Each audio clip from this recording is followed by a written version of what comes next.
Thank you very much. I'm here with Mayor Pete Buttigieg tonight.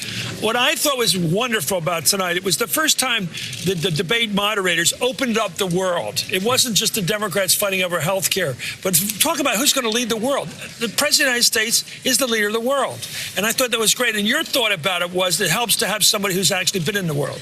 I think so. Obviously, my experience of foreign policy comes in part by being ordered by that foreign policy into a foreign war. And we do need to be talking about this a lot more. You know, I think there was a time when Democrats were in a defensive crouch about national security and foreign policy, as if all we could say was, hey, we care about national security too.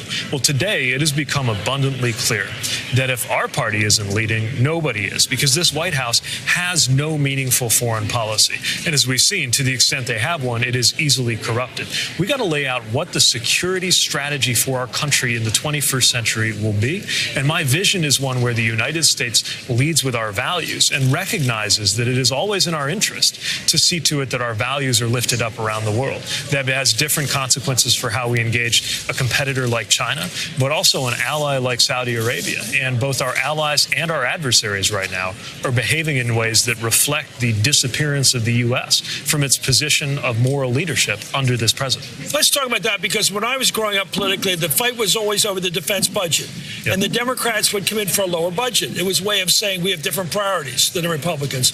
I noticed that Elizabeth Warren, she'll probably be up here later tonight. She's got part of her medical plan, or health care for all, Medicare for all, includes a cut in military. In other words, shifts some money. Where are you on that kind of thing? Shifting money from defense to domestic as a statement, really. I don't think it's as easy as suggesting an across-the-board cut without looking at what we're doing. In fact, one of the things I'm concerned about with Senator Warren's proposal is she would just zero out the Overseas Contingency Operation Fund, which is a very important part of the budget, and I'm not sure they've explained. What does that do? Well, it's known for its connection to the global war on terror, the Iraq and Afghanistan engagement, which, of course, we seek to wind down. But that's not all there is to it, and we should have a more robust debate, not only over how much we're spending, and we definitely need to make sure that there is not runaway growth in defense spending, but also how we're spending it. That's part of what I tried to speak to tonight.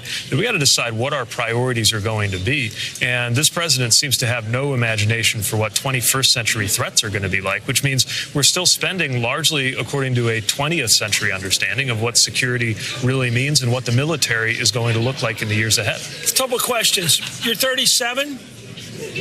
You're 37. It's stunning to me talking to you, because I've said this before public with everybody. Your wealth of knowledge is extraordinary for your age. My question is, can you stand up to those who say, because you began to do it tonight from Tulsi Gabbard and others, you're just too damn young to claim world leadership?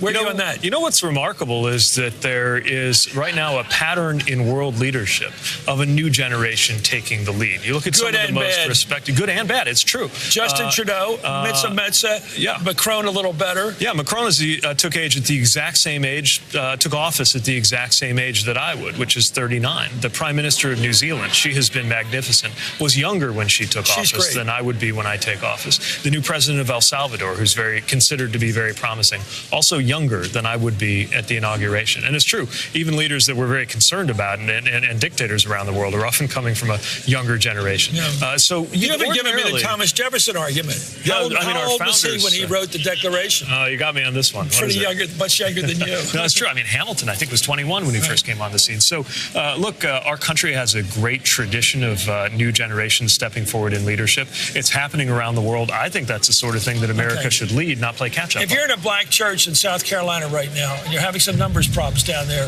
what would you say to the people who were against you, perhaps because of your orientation? Well, I was in a black church in South Carolina a couple of weeks ago, and I talked very openly about my orientation. We have got to put away this idea that homophobia is somehow something that only applies to the black community or is limited to the black community. No, but some folks out there are saying it. Yeah. And look, the reality is that people approach elections, and certainly black voters that I talk to approach elections with one main question in mind, and it's this: how is my life going to be different if you're president versus one of these other people out there?